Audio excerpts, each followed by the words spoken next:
it's inspiring, and yet it's humbling, because I realize, you know, when I'm kind of with him, I can have that sense like, wow, I could live like this.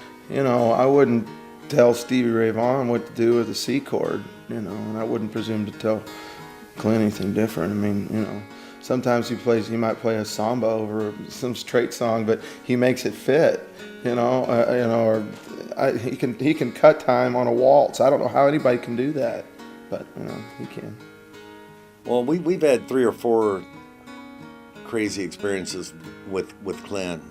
Skins, thank God, will actually speak to us, and we usually find out what Clinn wants through Skins. I was producing the band Chicago when I lived in California, and we're at my studio in Chicago 19, and Danny Serafin, was his last record with the band, so they were trying to figure out who was going to be the next drummer, and of course Rippy was the first choice in everybody's mind.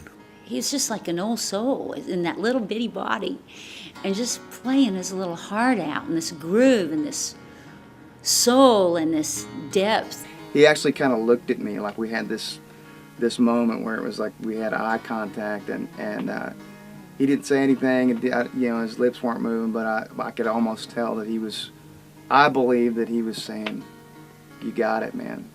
Great job."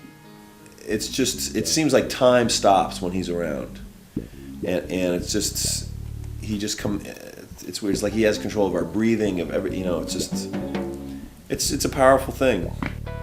I mean, to make an entire record with cymbals, with only cymbals, amazing and brave. We did 4 legs of a tour, and the last leg of the tour was Clinn decided he wanted to do Clinn Rippy on ice, and I couldn't do that tour because I can't skate. It's hard to explain that just the sheer animal magnetism Clinn has. I mean, unbelievable eroticism, just knock your socks off, blow you out against the wall. That's what I love about him, man. Just funky, man. And he can play too. If you don't learn nothing else, that's it. That's what Clint's taught me. That's what I'm about. I'm a groupie. What can I say? So sometimes before a show, I will actually seek out Clinn in Central Park. There's these places that he plays. He's known to play, and if I'm lucky, he's there playing. And I just have to sit there and listen, and it completely just calms me, centers me.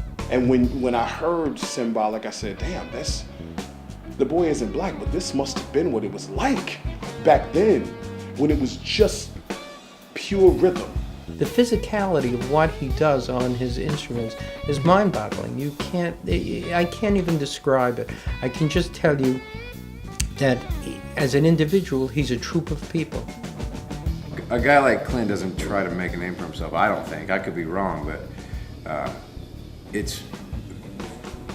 art is art. It's subjective. And I think he knew that from the get-go. I noticed that I would always get goosebumps if we were sitting close together, and it's not like it was anything he said, because he doesn't really speak, but he doesn't really have to. Clinn, if you ever see this, you owe me a session, pal, and you broke my heart. Thanks a lot.